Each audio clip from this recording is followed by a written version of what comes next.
Hi, welcome to the Screencastify on the humanistic approach in psychology.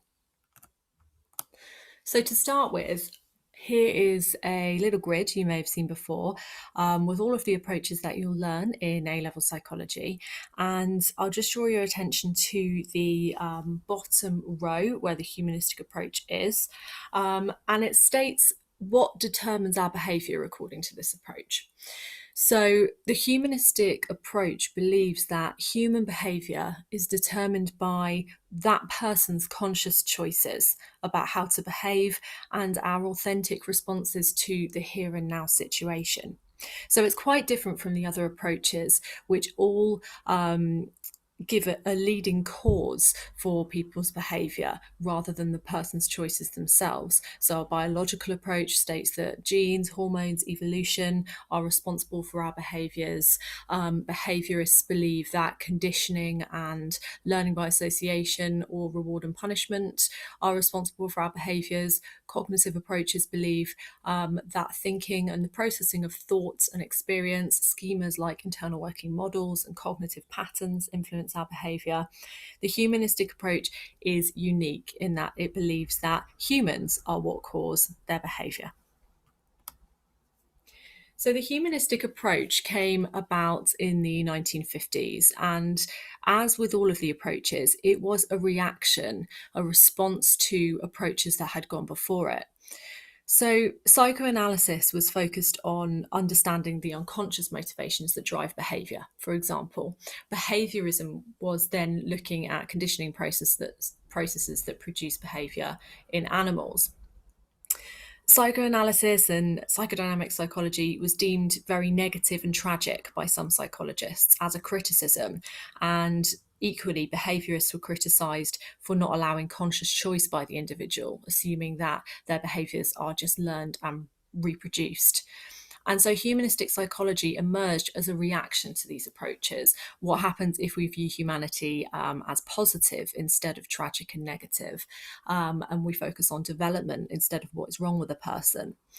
And likewise, let's look at humans rather than trying to look at animals and apply those findings to humans. And let's look at how humans choose to behave in the way that they do rather than just learning from other people. So, elements in this screencast of the humanistic approach that need to be learned are firstly, humanistic principles, which I'll come on to in a minute. Secondly, Maslow's hierarchy of needs. Third, Carl Rogers' work. And fourth, humanistic therapies, specifically counselling. And then evaluation. And throughout this, I've put a few examples of relevant exam questions too, so you can see how these things will be examined. So, a definition of the term humanistic. This is the belief that human beings are essentially good and are born with the desire to grow, create, and be in relationship with others. We have the power to direct our own life. So, it's very human centric, this approach. It's sometimes referred to as a person centered approach. It's about the person. And there's always a strong emphasis on positivity and personal development and growth. So, some key humanistic principles. Humanistic psychology emphasizes human conscious experience, so what we are aware of. It's not interested in the unconscious like psychodynamic psychology is. And it also emphasizes personal responsibility for our own behavior. It focuses on each individual's potential to become their whole self and values personal development and growth. The fundamental belief of humanistic psychology is that people are innately good and that mental, emotional, and social difficulties result from situations which we have experienced. So it's not about the belief that there is something inherently wrong with people. If somebody went to a humanistic psychologist for help with depression, for example, that psychologist wouldn't be considering that there was something wrong with that person. Instead of thinking, well, what's wrong with you? Why would you have depression? They might be holding in mind, I wonder what's happened to this person that has led to this low mood. So there's this fundamental assumption that people are good. Many modern psychotherapies are based on this approach. So, yeah, this is what I've just said. The therapist's primary consideration is not what's wrong with somebody, but what has happened to them. Okay, so let's come on to the first key theory in humanistic psychology, Maslow's hierarchy of needs. You may have heard of this approach before. If you have studied business or sociology, this is quite a widely applied theory. So, this is Abraham Maslow, and he developed this humanistic theory of self actualization in the 1950s. He was not interested in the pathology of humans. So, again, he was the first person to reject, the first psychologist to reject that there is something wrong with humans and not to just focus on what is going wrong with us, like, for example, psychoanalysts had done in the past. And he instead focused on what we need to do to survive. So, how do humans enable their own survival? And how have we developed to give ourselves the best chance of survival? And a key theory that he developed, his most famous one by far, is the hierarchy of needs. I'm going to show you that in a minute. It's most often reflected as a pyramid. He didn't actually design it this way, but it's a really user-friendly way of looking at it. So this emphasizes humans striving towards personal growth and fulfillment, the need that humans have to grow and to better themselves. So here is an example of the hierarchy of needs. So, sorry, it's covered by this box and now another box, but at the lowest level here, we start here and we work upwards towards the top of the pyramid. So physiological needs are the most basic thing that human beings need to survive: food, water, and sleep. If we don't have those, there's no need to focus on anything else, because that's fundamentally what we need to be alive. Once we have those things, we become concerned with our own safety. So, do we have shelter, a home, a place to be where we feel safe and that we're not going to be attacked? And once we have that, we focus on how we surround ourselves, usually within our homes. So, love and belonging, family, a partner, friendships. We want to achieve deeper and more meaningful relationships with other people because humans are social beings. Once we have that, we can become concerned with things that surround esteem. So, skills, knowledge, education, recognition, honour, admiration from others. These are all esteem needs. And then at the very top of the pyramid is self actualization. So, are you living to your highest potential? And I'll describe that in more detail in a second. So, the way that this works is that we need to fulfill the more basic needs in order to then consider the need above that. So, we may be like happily going along at an esteem level, and then, for example, a global pandemic comes along and somebody's health is in great danger, and then they go all the way down to the safety level because they need to become physically well before they can then be concerned with, for example, the relationships they have with other people in the love and belonging section. We can't focus on that if we don't have safety and health first. We need to meet our physiological needs most basically. So if we can't get food, for example, this becomes what consumes pretty much all of our time, the search for food, so that we can fulfill that need before we can move on to another one. So we're motivated to meet our unmet needs, and this motivation will become stronger the longer the unmet need is denied. For example, when you are a little bit hungry, you're motivated to find food. You think, I'll go and find a snack. But if you are starving, then you will do anything to get food. The lower two levels in the hierarchy of needs are foundational and supportive of life and survival. So just to remind you, they are physiological needs and safety. The needs become more aspirational as they ascend, and the upper tiers are concerned with personal development and spiritual growth. And this is something that Maslow believed all humans desire, but we only have the luxury of focusing on once we have satisfied the more basic needs. The reason this is sometimes applied geographically or economically to different countries and cultures around the world is because there will be some who are almost always focused on the lower levels of need. And usually those countries will have lower economic development and not be as concerned with things like education and putting a lot of money into education, because people in those countries need more focus on basic needs like shelter, food and water instead, and healthcare. Every human desires to and is capable of meeting their own needs, according to Maslow. So, again, that's that fundamental humanistic principle. And we're motivated to move upwards according to the hierarchy. But the nature of life means we are constantly shifting in both directions around the hierarchy of needs. So, if you think about my pandemic example, likewise, somebody could be at a STEAM level or even working up to self-actualization, but then they lose their job and their income goes down. So suddenly they fall back down to safety, or potentially they can't afford to eat. So they go all the way down to physiological needs. Maybe their home is in danger, so safety is a threat. So in reality, we are moving around this pyramid all the time because that is the nature of life. It's unpredictable. Maslow proposed only about 1% of people become fully self-actualized because our society rewards motivation primarily based on esteem, love, and other social needs. So in a Western culture or in an individualist culture, many people are around love and belonging and esteem, because we have greater economic wealth that for much of those populations means that safety and physiological needs are generally met. So let's talk about self-actualization then and what it actually is.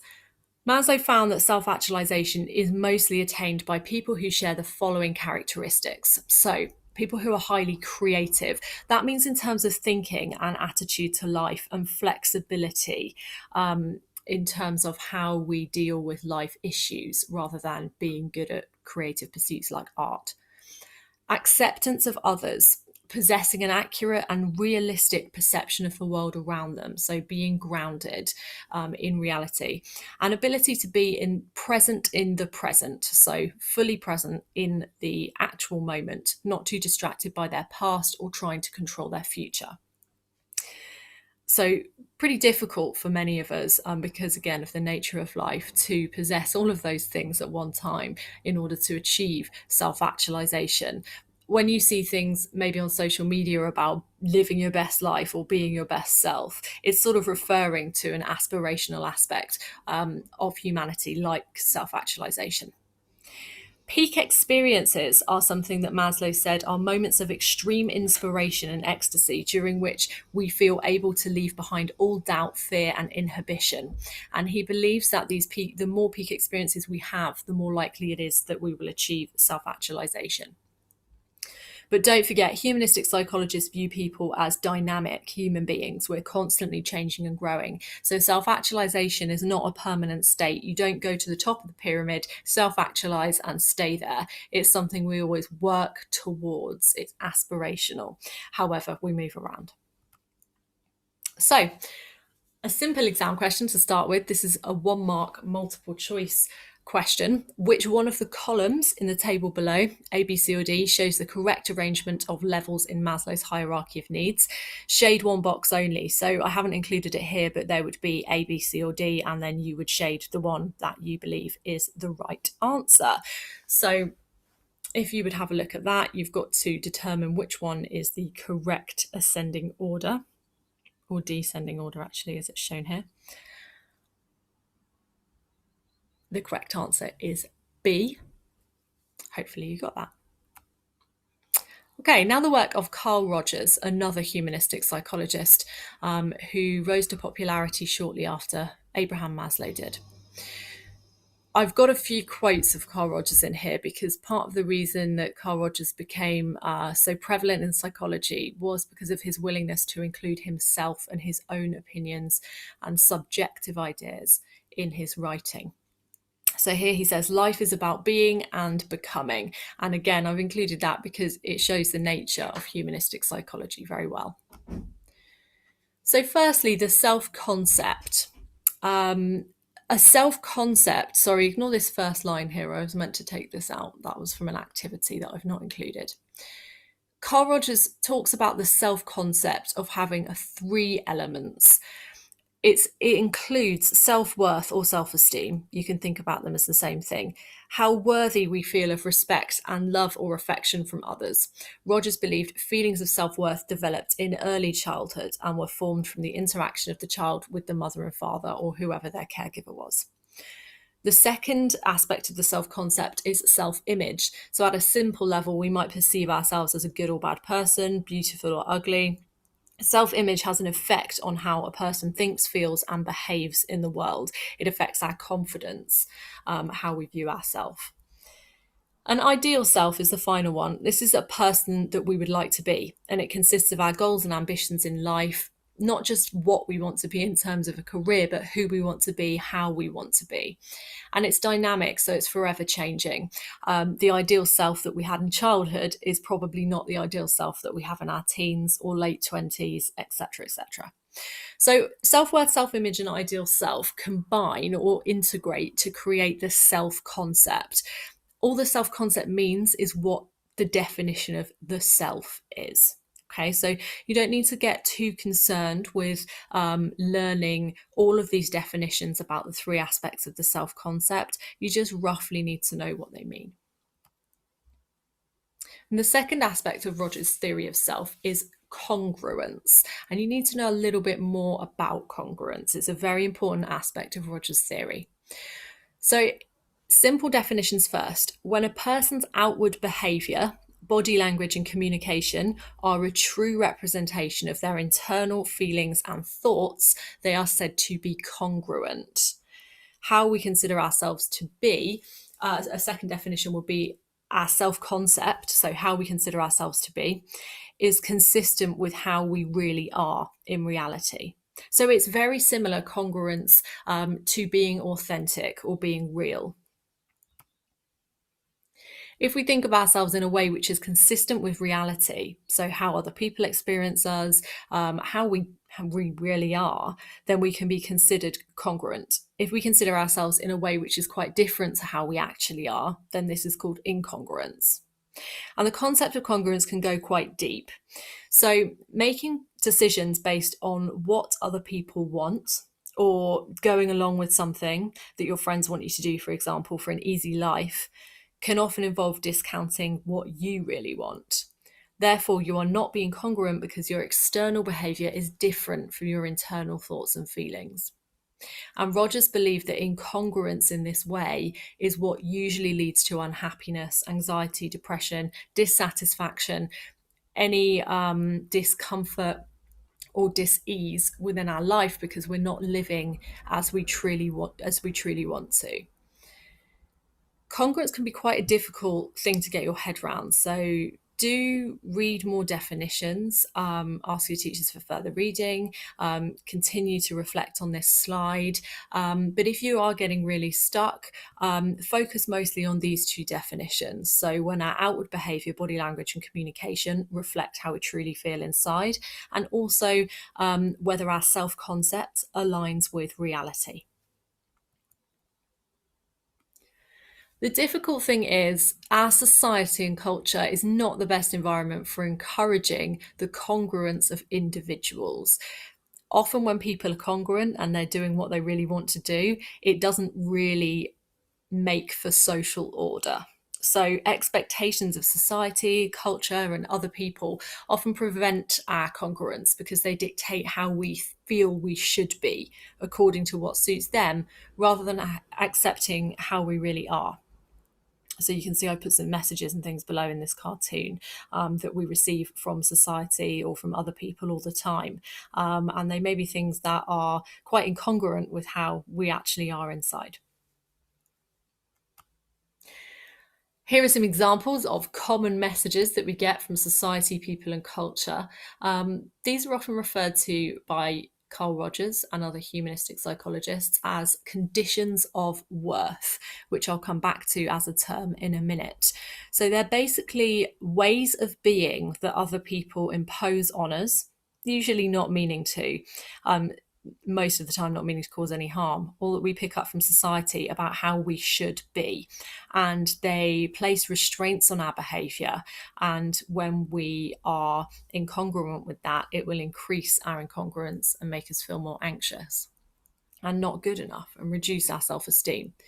So, for example, in Britain, the notion of the stiff upper lip, be strong, don't show your feelings, that would then stop somebody crying, for example, if they were really upset, even if they were upset about something valid. That's a form of incongruence. You know, they're changing their feelings and behavior to suit the external world rather than how they actually feel inside. Pleasing others. Our culture values putting other people before ourselves, not being selfish, and it scolds people for doing that. But actually, if we are to be congruent, that often involves putting ourselves first. Be perfect. Mistakes are not allowed. Try really hard, even if it absolutely exhausts you. You should be trying hard at work constantly, or trying hard in education all the time. Be good, always follow the rules, and hurry up, reach milestones quickly and achieve more. As soon as we achieve something, what's next? How do we get to the next thing? All of these things are messages that we get to try and help us in life, but at the same time, they can really hinder our congruence, and therefore, according to humanistic psychologists, lead to unhappiness. So these are all called conditions of worth. That's the umbrella term for them. Conditions that are imposed on us because they're considered necessary to earn positive regard from significant others. So often, if we go back to this slide, we don't notice these conditions of worth, or that we are unhappy if we are achieving them. So if we try really hard at school, we're generally good and we don't break the rules. We are achieving a lot, and we present ourselves as resilient, happy people that put others first before ourselves and never put foot out of line or make a mistake, then we're going to get a lot of what's called conditional positive regard from other people, which means other people show us positive attention and praise. We're probably praised by teachers and parents all the time when we follow these rules or we meet these conditions of worth. And therefore, we feel good about ourselves. However, that is based on the fact that we are pleasing other people. It's not based on truly feeling good about ourselves, on true self-worth or true self-esteem. It's based on making other people happy. So there may be a point in life where we can't meet these conditions of worth. Something goes wrong. And there often is, because that's the nature of life. And at that point, we don't receive the same conditional positive regard from other people. Instead, we receive, well, what's wrong with you? Do you need help? What's happened? Like, why is this happening? Why are you being so selfish? Or why did you break the rules? And we receive a lot of criticism, and that makes us feel really, really bad about ourselves. And so what I'm talking about here is positive regard. So conditions of worth give us the message, you are only okay if you meet this condition. So when we do meet those conditions, we feel good because we receive conditional positive regard. So we're accepted for behaving as others want us to. We're meeting their conditions of worth. However, this type of self-acceptance is temporary because it's dependent upon the opinions of other people. Humanistic psychologists believe that conditions of worth can stop us from reaching our true potential because we would never achieve real congruence or self-actualization in Maslow's model if we base our behavior on the expectations of others, because we are not receiving unconditional positive regard. So unconditional positive regard is very similar to unconditional love. So when a person is fully accepted for who they are, even if someone is hurt by us, angry, or disapproving of us, they still view us as fundamentally good and okay. The more unconditional positive regard we have, the more congruent we are likely to be, because we feel accepted for however we are, so we don't hold ourselves back or edit ourselves and our behaviours and emotions to the same extent. So the more unconditional positive regard we can achieve from our environments, the more congruent we're likely to be, the more likely we are to reach self-actualization. Okay, another example exam question. Outline the humanistic approach to human behaviour. So you can include anything we have covered so far, but be sure to include the key arguments of this approach. So do use something from the principles of humanistic approach slide and reference human behaviour in your answer. So you could have a go at this now. I'm going to show you a model answer next. Okay, so the key principle of humanistic psychology is that people are fundamentally okay, or you could write good, and have the capacity and motivation to grow and develop themselves. It focuses on each individual's potential to become their whole self and move towards self actualization. Humanistic psychologists like Carl Rogers encourage people to become congruent and free themselves from the conditions of worth which might prevent them from achieving their full potential. So your answer might look quite different to this, but essentially what I've done here is included a key principle of humanistic psychology, and an extension of that where I said about what it focuses on. And then I have given an example of Carl Rogers' work. You could do the same with Maslow there as well. Okay, so we've done Maslow, we've done Carl Rogers, we've looked at humanistic principles. Now we're going to look at humanistic therapies. And the key therapy in humanistic approach is counselling. So, just to recap the humanistic principles so this makes sense, people are fundamentally good. Any difficulties in life, including mental health conditions, arise from the experiences we have had. There is not something wrong with us. Humans are motivated towards personal development, and everyone has the capacity to gain the awareness and the skills that allow us to solve our own problems and change our lives. Living incongruently, often as a result of conditions of worth, can cause deep unhappiness and a lack of fulfillment. So, here's Carl Rogers again, who was, he pioneered humanistic counselling as an approach, really. And humanistic counselling really underpins a lot of modern talking therapies. Whatever the therapist practices, most therapists do have some influence of Carl Rogers in how they are with their clients, even if they don't practice as purely humanistic.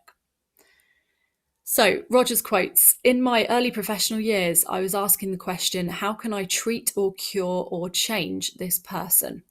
Now I would phrase the question in this way: how can I provide a relationship with this person, which this person may use for his own personal growth?" So this really encompasses humanistic counselling,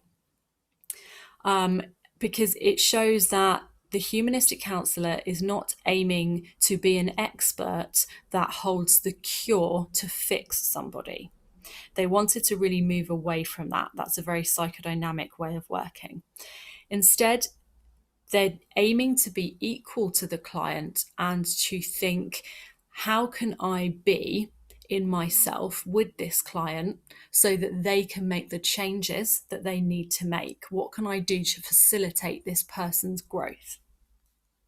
This is why humanistic therapists use the term client rather than the psychoanalytic term patient. So Rogers believed psychological difficulties were created by behaving incongruently, as we've seen, or meeting conditions of worth, and then they were compounded by receiving conditional positive regard for those from other people for doing so.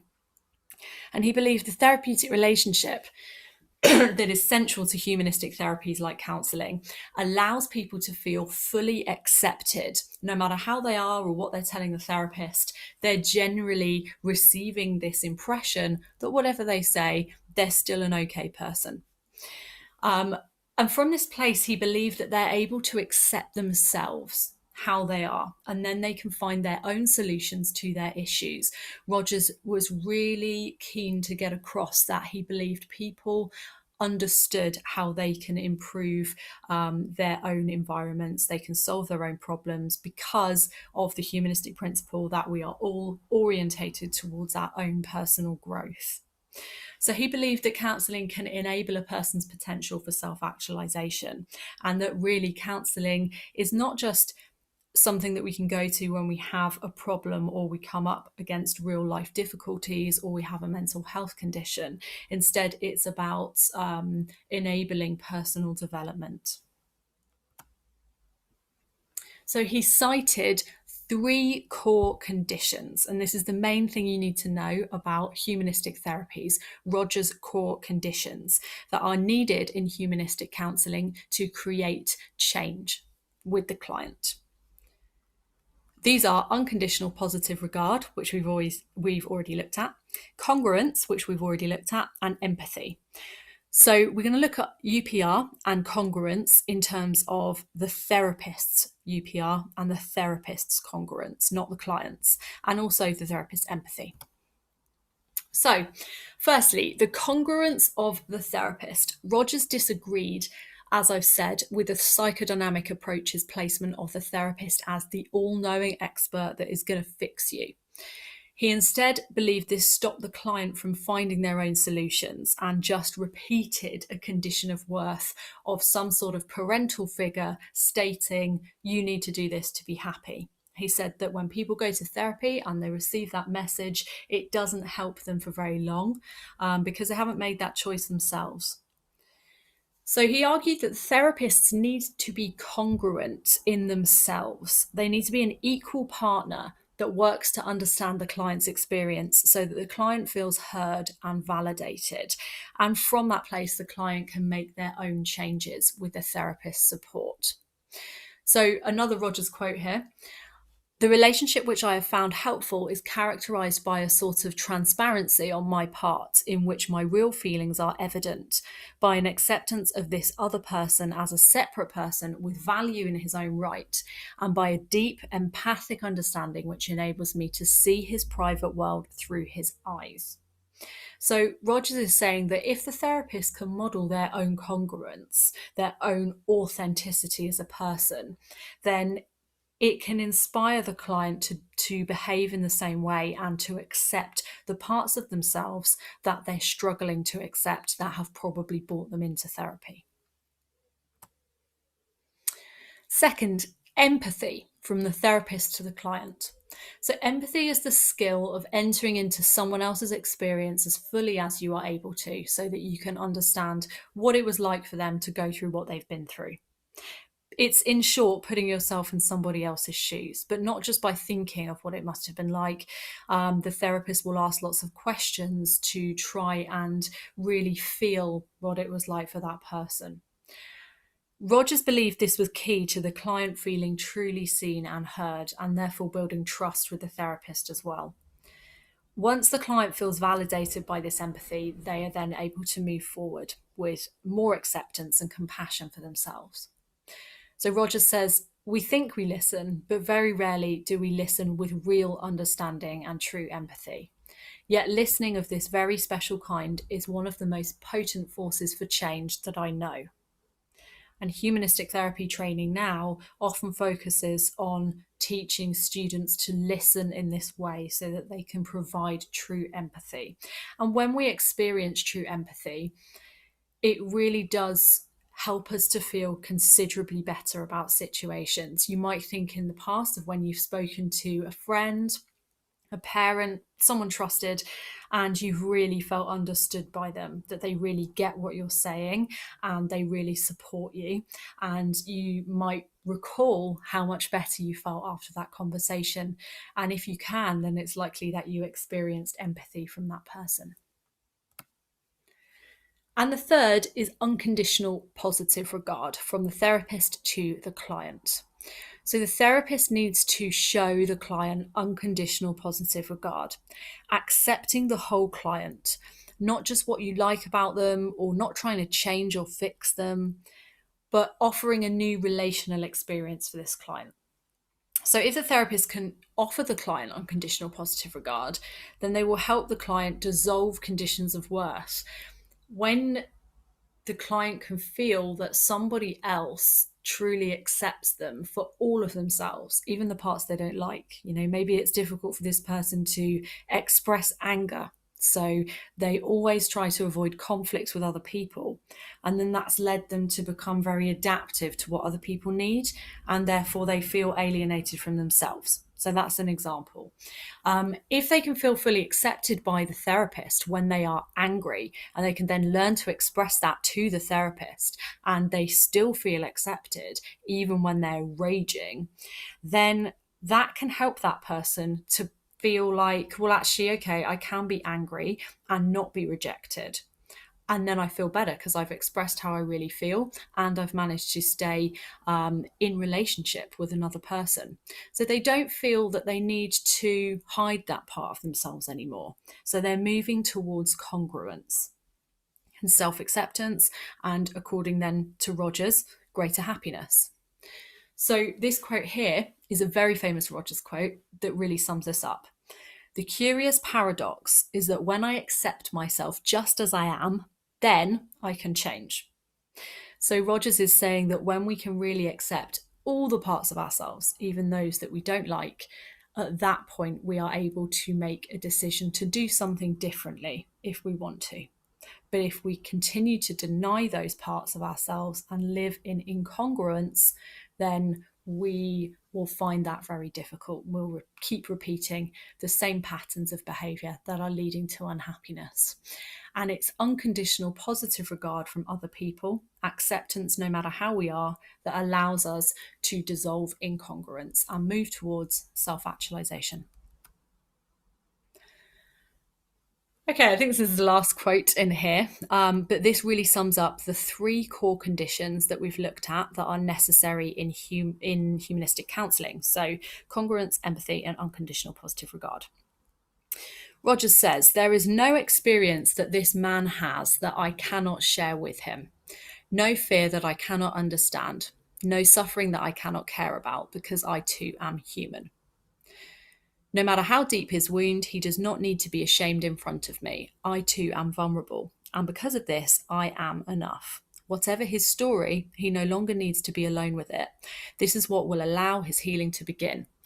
So we can see the core conditions here. There's no experience that this man has that I cannot share with him. Empathy. No fear that I cannot understand, no suffering I cannot care about. So again, there's empathy here and unconditional positive regard, no suffering that I cannot care about. Where he's talking about that he too is vulnerable and that this person doesn't need to be ashamed in front of me, he's talking about teaching that person to be congruent through being congruent himself. Where he's talking about all of us being enough and not needing to be alone with our stories and allowing healing through relationship with other people. This is summing up the humanistic principles that through a humanistic therapy that involves the three core conditions, people are really able to make the changes that they want to because of the support and unconditional positive regard from the therapist.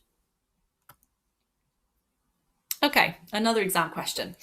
Dominic is unhappy and lacks confidence. He also thinks he is not very good looking and not very clever. He goes to a counselling therapist for help. The therapist suggests that Dominic lacks congruence. Outline what is meant by congruence. Explain one way in which Dominic might achieve congruence for 4 marks. This is quite a difficult question. There's quite a lot of information here, and the question is AO2. So it is an application question, which means that you need to talk about the stem, so this bit here, about Dominic, as much as you can in your answer. Okay, so in the model answer, I have firstly described what congruence is. Then I've gone on to suggest why Dominic might be incongruent, according to the therapist, and then what he can do, because the question says one way in which he might achieve congruence. Okay, congruence describes the consistency between a person's perceived self and their ideal self. So just a simple definition of congruence, because this is just 4 marks. The therapist is suggesting Dominic is incongruent because he believes conditions of worth that intelligence and attractiveness are the key to his happiness. Yet he does not perceive himself as having these things, creating a discrepancy between his ideal self and his perceived self.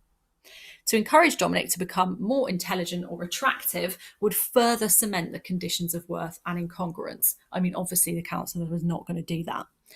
Instead, if the therapist shows empathy for Dominic's experience, shows him unconditional positive regard no matter what he looks like, and models their own congruence, Dominic will begin to see that his worth is not based on what he looks like or what he knows. This will decrease the incongruence and improve his confidence.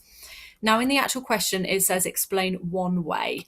I think this probably would be counted as three ways because I've gone through all of the core conditions. But I just wanted to do that to help you understand how they are each evident there in the question. So you could just pick one. So you could say, instead, if the therapist shows unconditional positive regard, blah, blah, blah, that would be fine. Okay, and the last section of this screencast is the evaluation of the humanistic approach. So I've given here a strength, a limitation, and an issue or debate, and in particular a debate here. So the strength, an application to real life. So again, this strength could be considered in the issues and debates section too.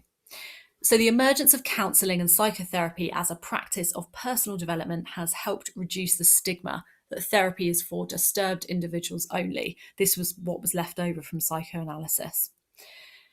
Humanistic principles are the foundation for many psychological therapies which have improved the mental health of millions of people worldwide. So this is a strength. The humanistic approach gave rise to counselling, which is very helpful and a common practice available in many of our societies, and it has helped many people, which is great. Secondly, a limitation. The lack of empirical evidence and causality. So, because humanistic psychologists believe that humans need to be viewed as whole and as individuals, they don't believe in gaining evidence that aligns with the scientific method in psychology. So they believe that by measuring people empirically or objectively, we are not considering, or we're ignoring or omitting people's subjective experience, which is, of course, so important to the humanistic approach. So we don't really have much, if any, evidence of how things like counselling actually work. We know that they do work because people often report that they feel better, but we don't know how. And this can be a limitation in psychology because obviously psychology is firstly being thought to be taken seriously as a science. And approaches like the humanistic school of thinking don't further that. Secondly, when we have empirical and scientific evidence, we are able to show people, the public and other academics, why this approach works. And we can't really do that with humanistic approach because of this reason. So, because psychologists in humanistic school believe that scientific findings reduce and limit human experience to data, and the complexity of being human can't be fully captured and measured by empirical or objective means, they don't have much empirical evidence or objective evidence or reliable evidence. So when we compare it to other approaches, for example, if we looked at a cognitive approach therapy like cognitive behavioural therapy or CBT, that is evidence-based. It has much more research behind it. And so therefore, that's probably one of the key reasons why it's offered so freely on the NHS, because they can prove that there is some logic to it and that it does work and that they've got some scientific research behind it. And humanists struggle to do that because they don't believe that they need to do it or that doing it is helpful. And finally, an issue or a debate. So free will versus determinism is very important in the humanistic approach. Remember I was saying at the beginning that the humanistic approach is quite different to other approaches. This is partly because the approach is the only perspective that truly recognizes the free will of individuals. So in saying that humans are responsible for their own behavior, not biology is responsible for their behavior, or cognition is responsible, or unconscious processes are responsible, by saying, well, no, it's humans deciding, it really honors human free will. What makes us different to animals is that we have more free will. And therefore, it is not a deterministic approach at all. So humanistic psychologists believe that the leading cause of our behavioural outcomes is our own choices. So free will is really encompassed in the humanistic approach. And it is the only approach that you look at that really lies on the free will end of the free will deterministic spectrum.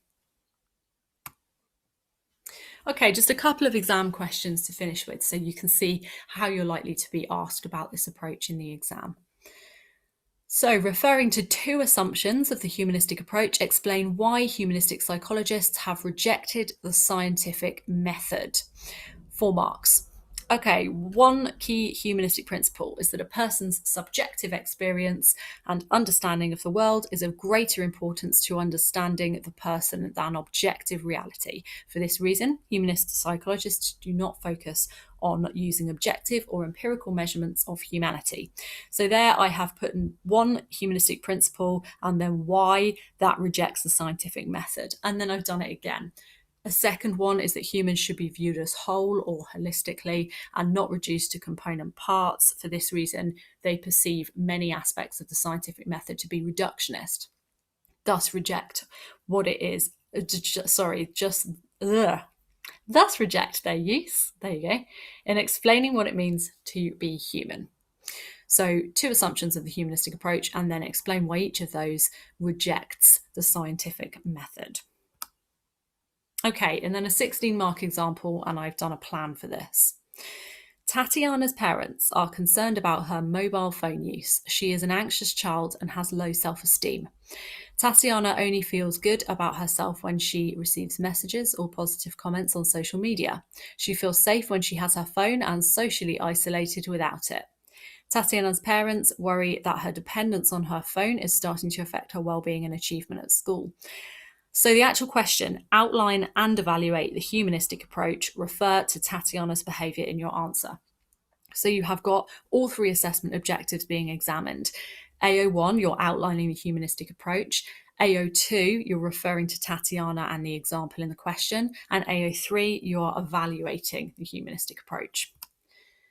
So the mark scheme for this states that AO1 and 2 are approximately 10 marks together. So 6 for AO1, 4 for AO2. But I suggest here that you combine them. So you outline a humanistic concept and you apply it to the STEM. So take some time when you get a question like this to plan it. Look at what is in this question and then choose the concepts from this that you can outline. So then it's easy for you to apply it to Tatiana.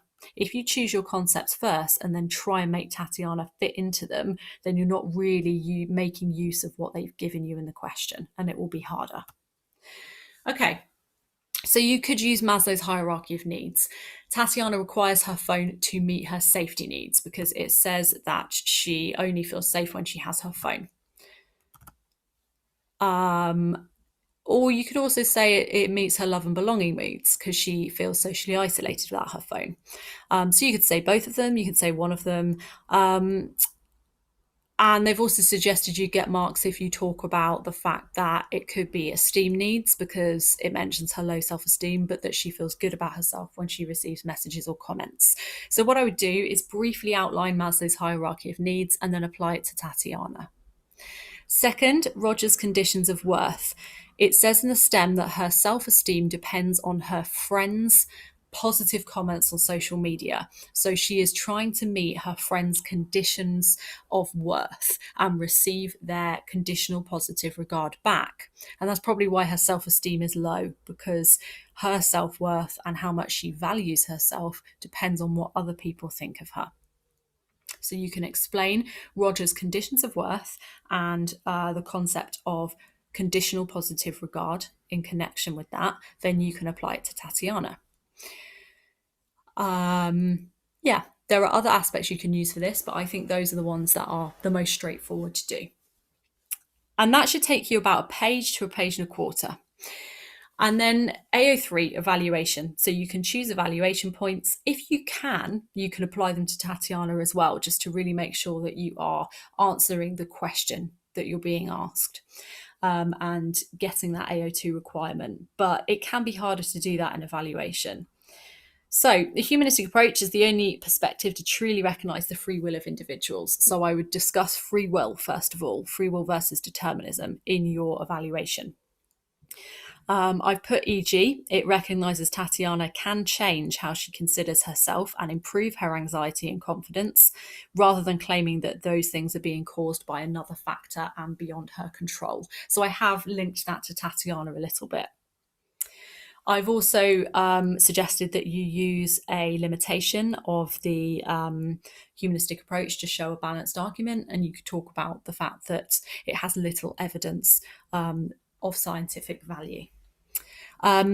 For half a page, some of you will probably be able to just use one evaluation point, but if you can show a balanced argument, that's always useful because it shows that really what you're doing is evaluating the whole approach. So to show a strength and a limitation can be a really good way to do it. Okay, that is the end of the humanistic approach Screencastify. If you have any questions, ask your teachers or come to a workshop or seek me out in a workshop. I am a humanistic counsellor and psychotherapist, so I should be able to answer any questions that you have on this approach. As I said, it is a little bit different from the other approaches, and it does require you to think a little bit more flexibly and differently to how the other approaches demand. So if you do find it difficult, I suggest that you just use the screencast a few times, or you pause it to reflect on some of the things I said, use the textbook, look up some of the concepts of Carl Rogers on the internet, maybe ask your teachers, etc., and give yourself time to process the humanistic approach.